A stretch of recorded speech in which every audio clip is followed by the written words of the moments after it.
clearly that whatever we are experiencing, we are aware of it.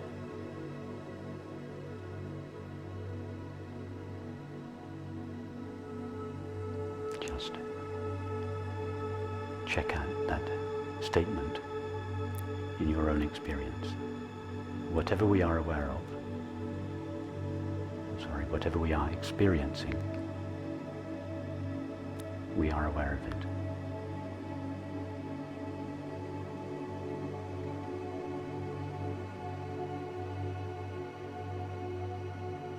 We are aware of the sound of this voice, the sight of this room.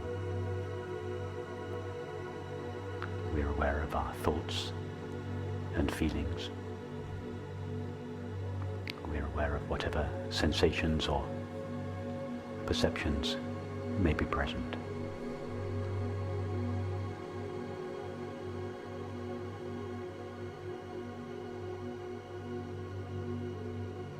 Just let your imagination go wherever it wants in experience. Whatever you encounter, you are aware of it.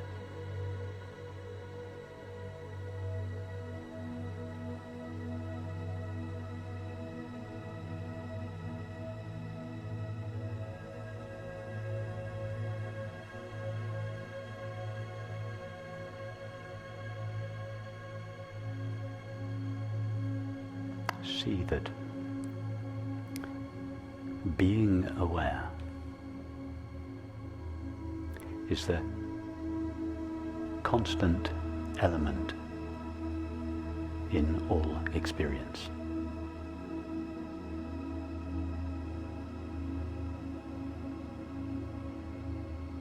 Everything that we are aware of is continuously changing. Thoughts, images, feelings, sensations, sights, sounds, tastes, etc. Whatever we are aware of is always appearing and disappearing.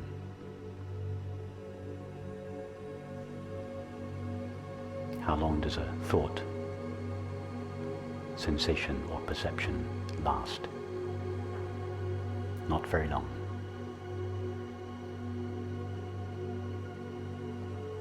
But the experience of being aware remains constant throughout.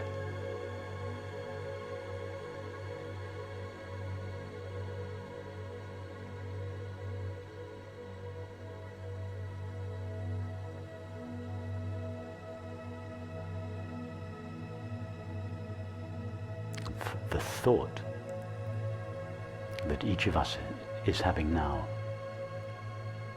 is not the same thought that was present 2 minutes ago, or 2 hours ago, or 2 days ago, or 2 weeks ago.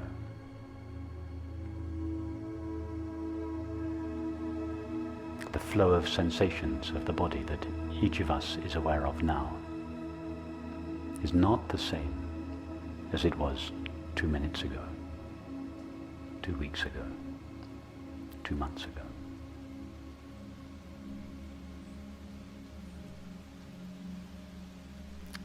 But the experience of being aware is the same now as it was 2 moments ago, 2 minutes ago, 2 days ago, 2 months ago, 2 years ago, 20 years ago.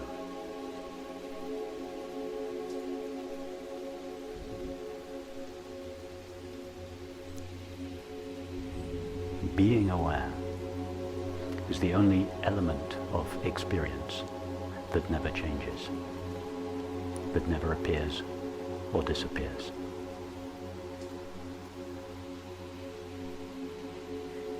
Everything else we have ever experienced has vanished. Every thought, every feeling, every sensation, every perception. These are vanishing all the time. How long does a thought last?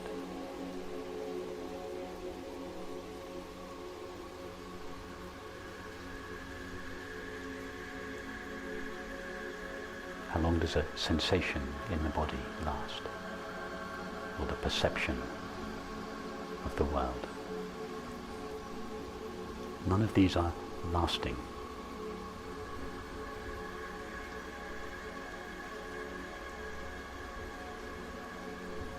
But the experience of being aware, just the simple experience of being aware, remains constant, unchanging. It is never affected by what we are aware of.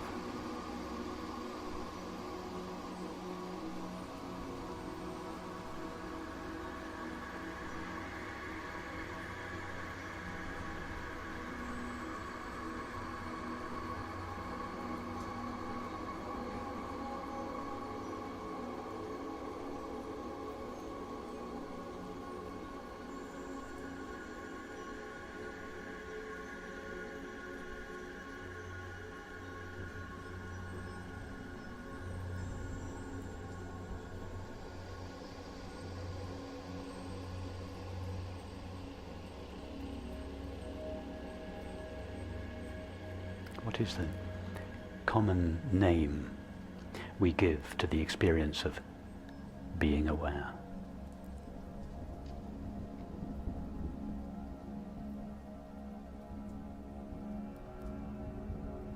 I. That's what I refers to. The simple experience of being aware, or awareness itself. Each of us says, I am aware of my thoughts. I am aware of the sound of the car. I am aware of the sight of this room. I am aware of whatever feelings are present. They may be pleasant or unpleasant.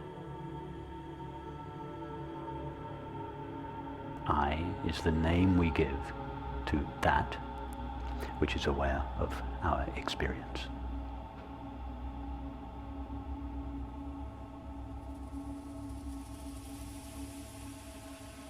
It is the unchanging element that runs consistently throughout all experience.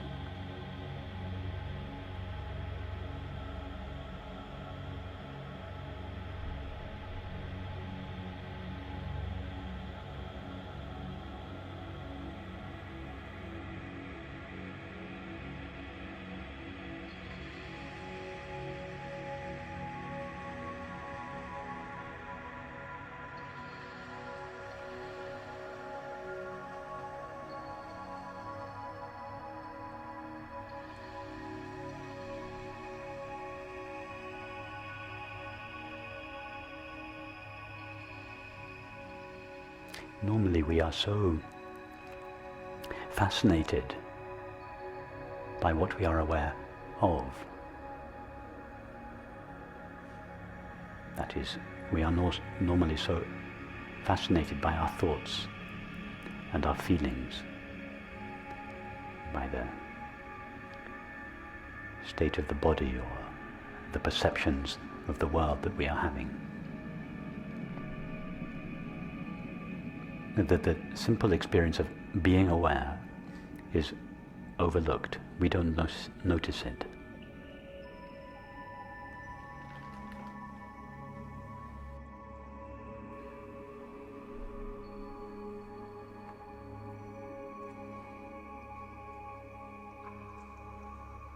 The experience of being aware is not something that we can be aware of in the same way that we are aware of thoughts and perceptions.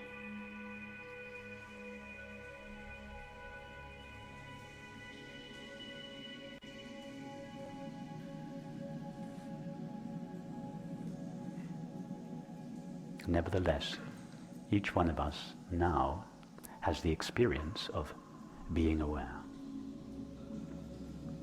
If I were to ask each of you, are you aware now? I hope you would all say yes. That yes comes from your experience. It is your experience.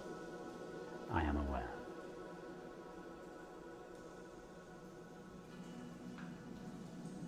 Now, what would happen if I asked you to direct your attention towards the experience of being aware?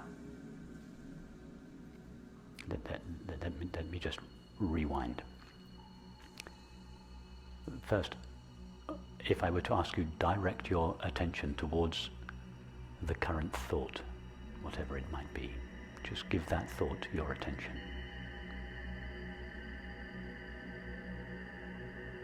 It's very easy. We all know exactly where to place our attention.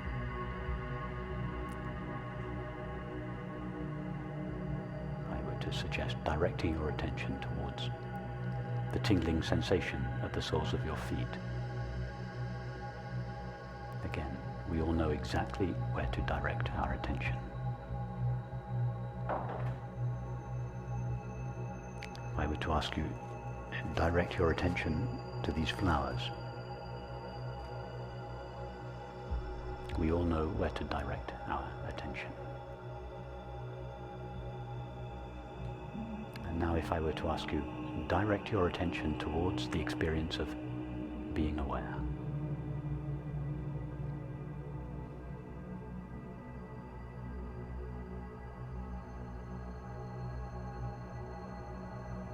Where does your attention go?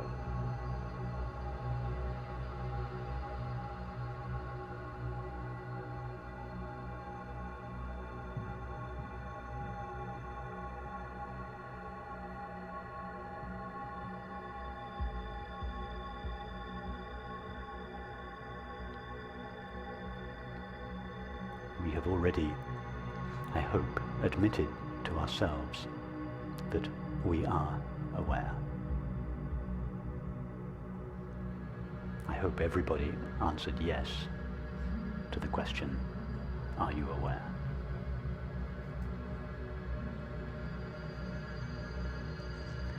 The reason we answer yes is because it is our experience. Being aware is our experience.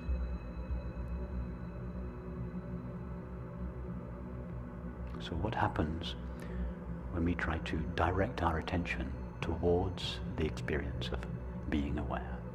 Try to do that.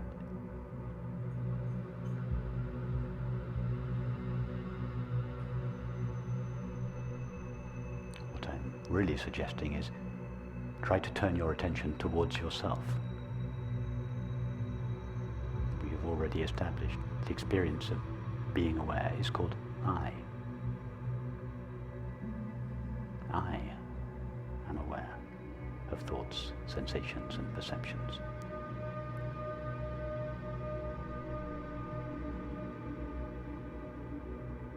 So when I say turn your attention towards yourself, I don't mean towards your thoughts, or your feelings, or your bodily sensations.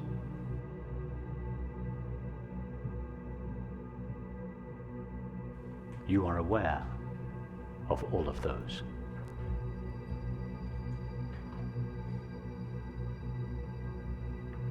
Instead of directing your attention to what you are aware of,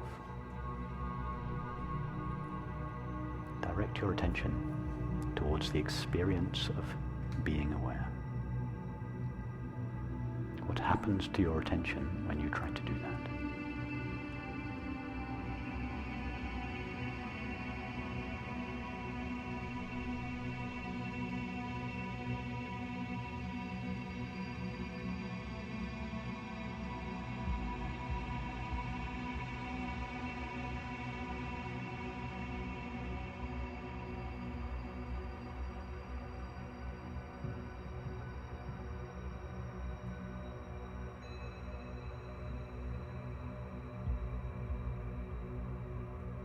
The more we try to do that, the more we realize that it is only possible to direct our attention towards some kind of object, a thought, feeling, sensation, or perception.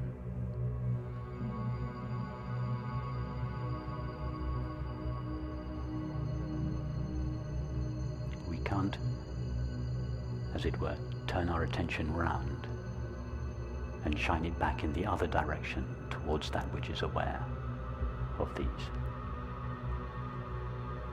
It would be like taking a flashlight in a dark room.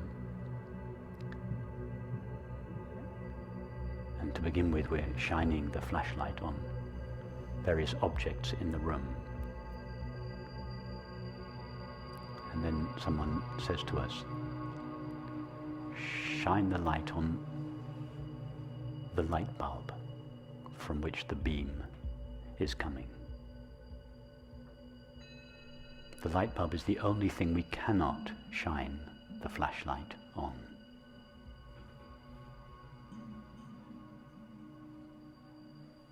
The light bulb is the source of the light beam. The light beam can never be turned around on itself. It can only shine on something that is apparently other than itself. That is the objects in the room. Likewise, we can give our attention to thoughts. We can give our attention to what is being spoken here. We can give our attention to the sensations of the body. We can give our attention to the sights in the room or the world.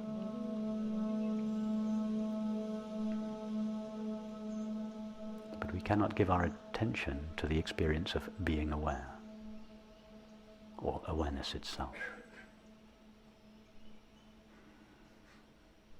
Our attention rises from awareness and is directed towards the object.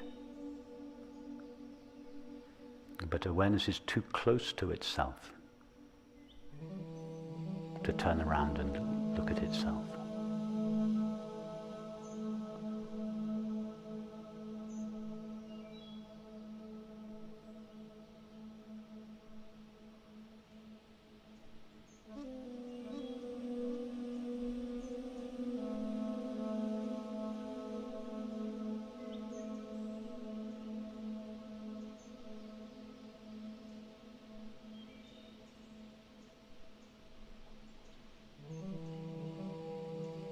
So, how are we going to find out more about ourselves?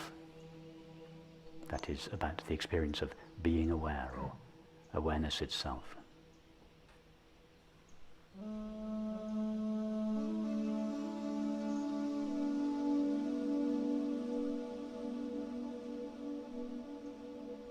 We cannot direct our attention towards it, we can only direct our attention away from it.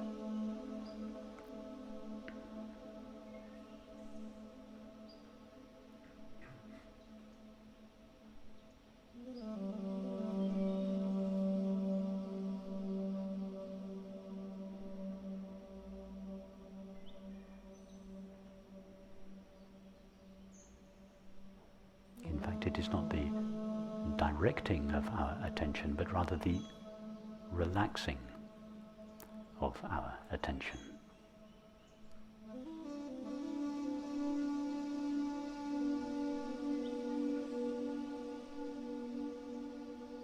Instead of trying to direct your attention towards the experience of being aware or awareness itself,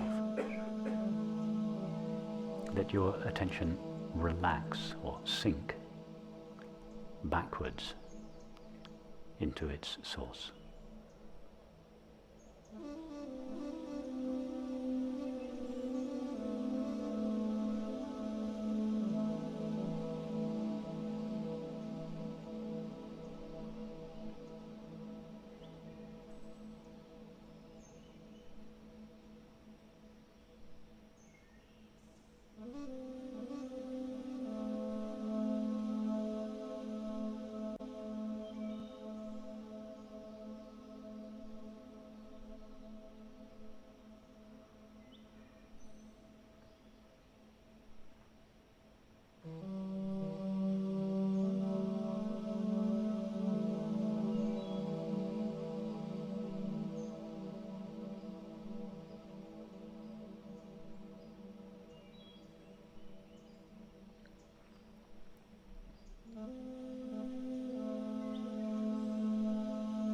It is not a directing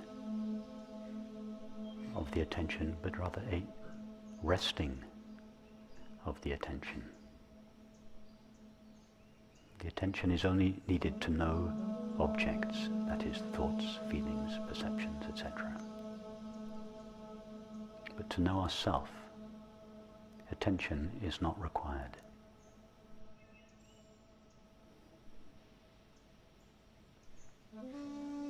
So just let your attention fall backwards, sink backwards into its source. Allow it to rest in its source.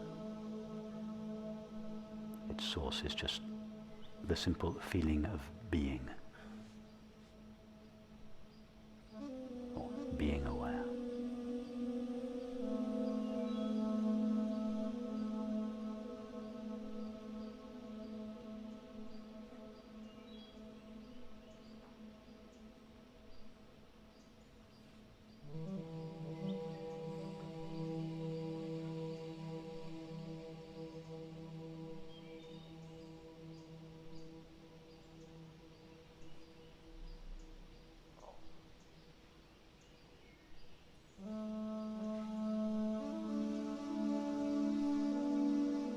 Have you ever had an experience that is more intimate or familiar than simply being aware?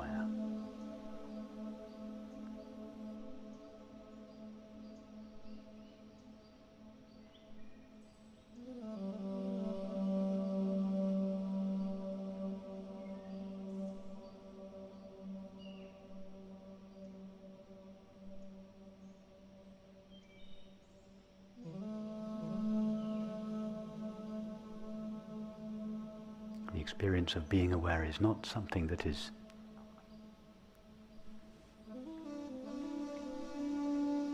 inaccessible.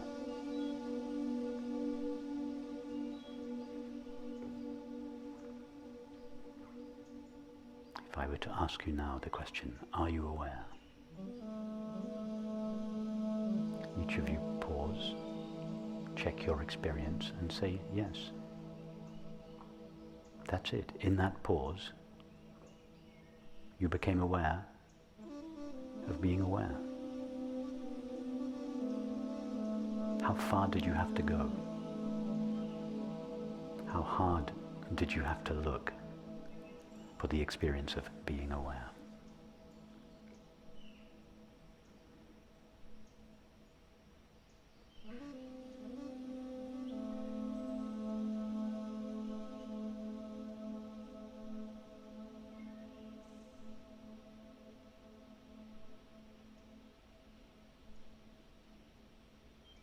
The experience of being aware is not buried somewhere in the depths of experience. We don't need to practice a technique for hours or days or years in order to have access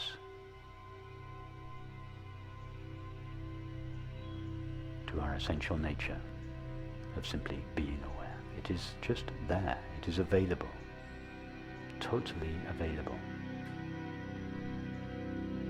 Throughout all experiences, however wonderful or awful those experiences may be. Its presence is completely independent of the condition of thoughts, sensations and perceptions.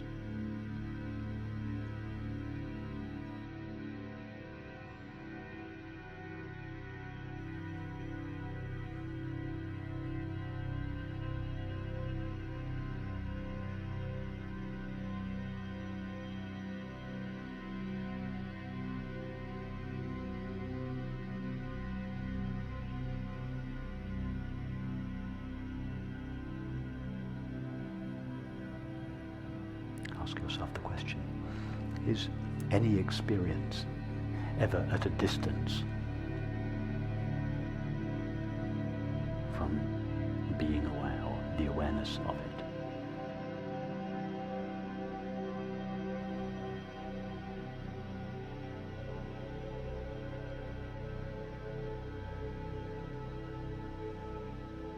see that the experience of being aware intimately pervades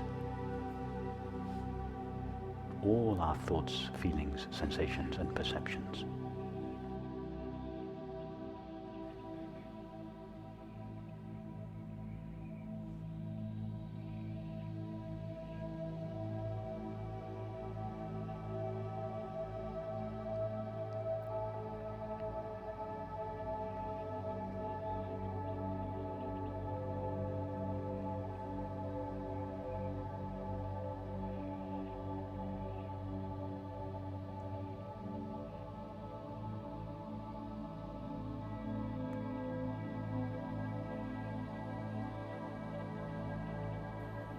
Ask yourself the question, can the experience of being aware ever be disturbed or altered in any way? Obviously our thoughts and feelings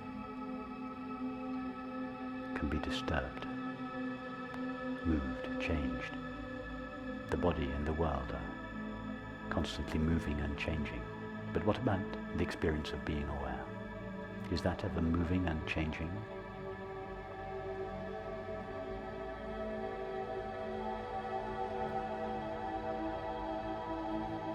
Is the awareness with which our most intelligent thoughts are known any different from the awareness with which our most unintelligent thoughts are known?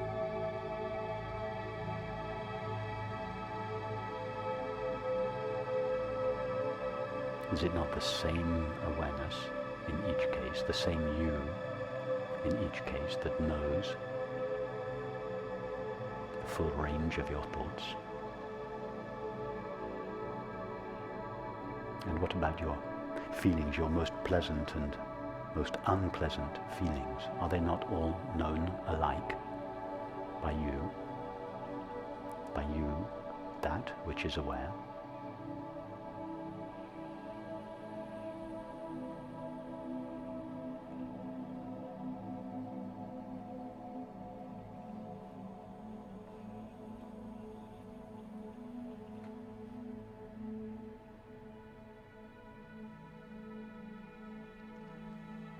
See that the experience of being aware, or our essential nature of pure awareness, intimately pervades all experience, but is never stained, never harmed, never moved, never conditioned by any particular experience. No experience leaves a trace on our essential being.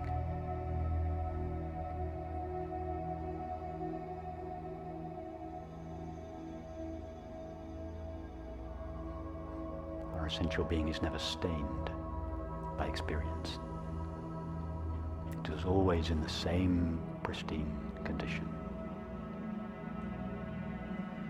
It has never aged.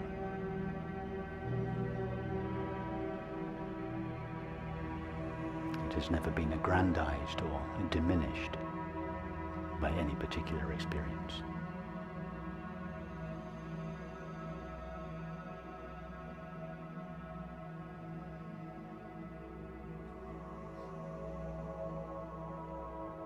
When you are lost on the streets of Amsterdam, it is not lost.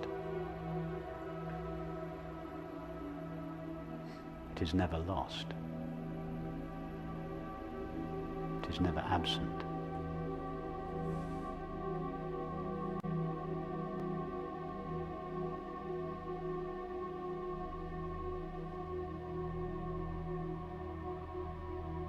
It may seem to be temporarily obscured.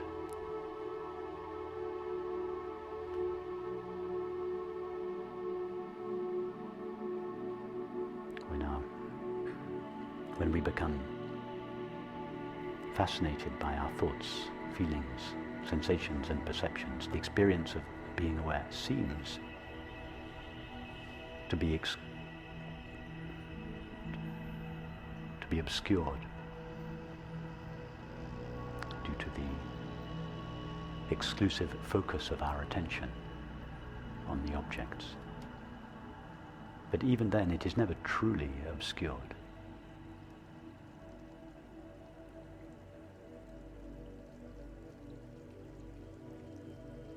Any moment in your experience, the deepest depression, our most wonderful moments, to any moment in our experience, we could ask ourselves the question, am I aware? Pause. The answer is always yes. The condition of our thoughts and feelings makes absolutely no difference whatsoever. And we never have to travel far to find that yes.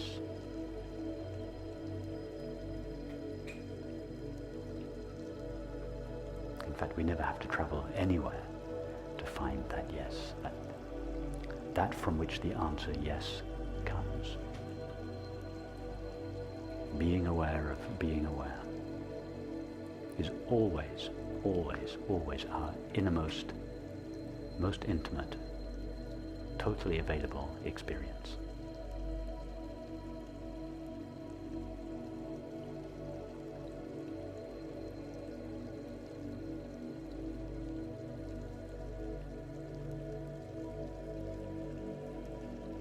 If we are being aware of being aware, we are, whether we know it or not, practicing the highest form of meditation there is. It is the only form of meditation that doesn't require the directing of our attention towards an object.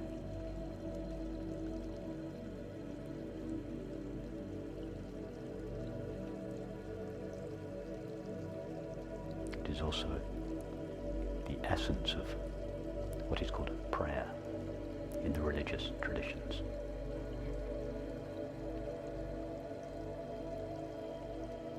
The practice of the presence of God, as the Christian mystics called it.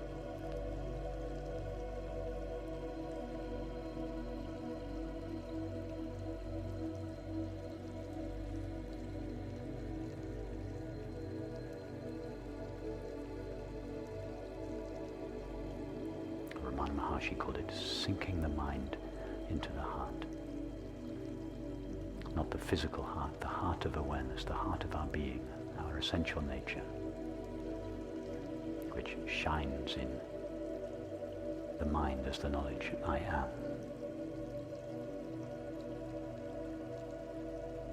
And which shines in our feelings as the experience of peace or happiness.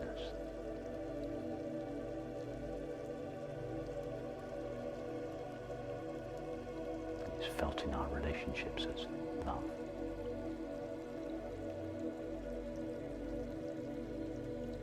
It infiltrates our perceptions as the experience of beauty.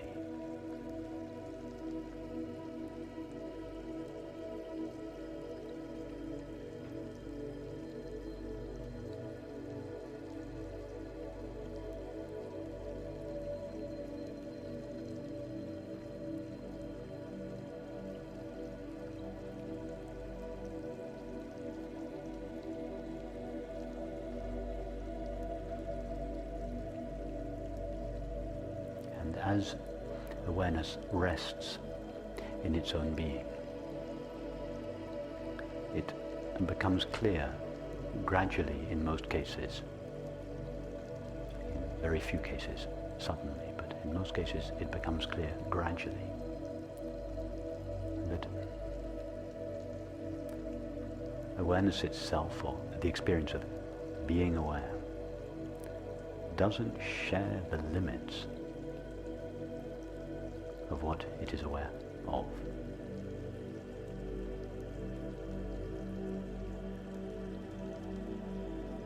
That is the great discovery.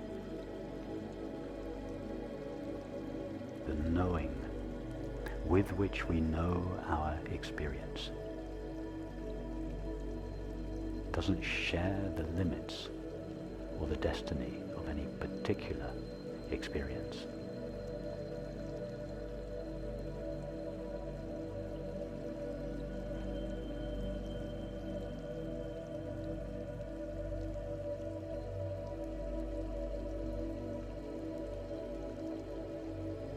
Knowing with which we know our experience, or the awareness or consciousness with which we are aware of or conscious of our experience,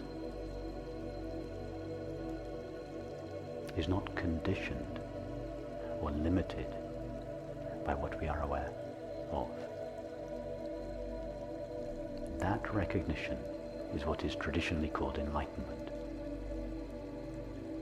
or illumination, or awakening. I don't like any of those terms because they confer an exotic flavor on what is, in fact, just a simple recognition of the unlimited nature of our essential being.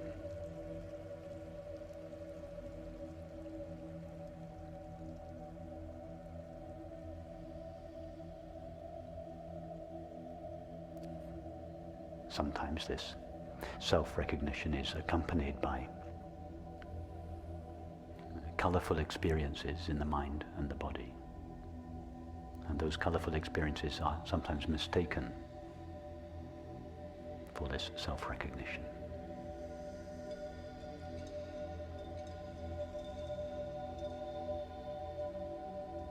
But this self-recognition can also take place so quietly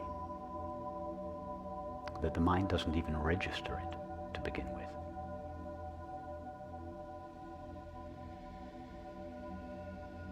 Or if the mind does register it, it could simply be, oh yes, of course. My essential being is always the same. It has no age. It has no gender. It remains the same throughout all experience. It is always at peace. It is inherently fulfilled. Of course. Why didn't I notice that before? It can be that quiet, and then you carry on with your life as before. Except that your life is not quite as before.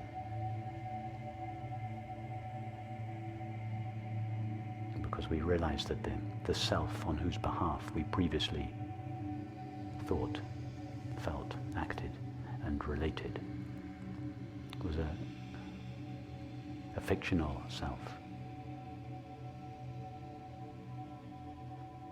an apparently temporary, limited self made of thoughts and feelings. We have realized now, of course, I am not a cluster of thoughts and feelings. Thoughts and feelings have been coming and going all my life, but I have not been coming and going all my life. All my life I have been present. I consciousness, I awareness, have just remained always the same. The I that I was when I said I as a 5-year-old girl or boy is the same I that is present now, knowing our current experience. It hasn't grown old. It's never been sick. It has no gender. It has no age. It's never disappeared. It didn't appear in the first place, so it's not going to die. It was never born. Just that simple recognition liberates us from the tyranny of the fictional self with all its train of neuroses and fears and demands and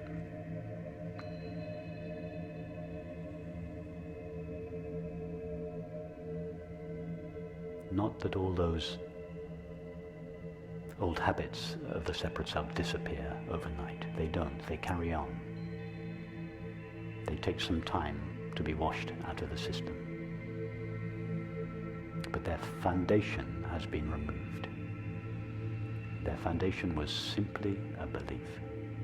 Simply a belief that what I essentially am is temporary and finite. That I was born I'm growing old, I get sick, and I'm going to die. That belief has been removed, leaving our essential nature as in fact it has always been. Eternally present, inherently peaceful, intimately one with all experience, and shared by us all.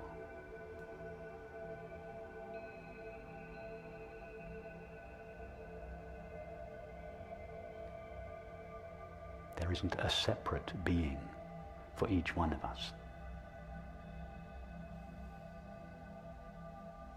When each of us takes the thought I or I am, or when each of us goes to the experience of being aware, we go to the same experience, not a similar experience, the same experience.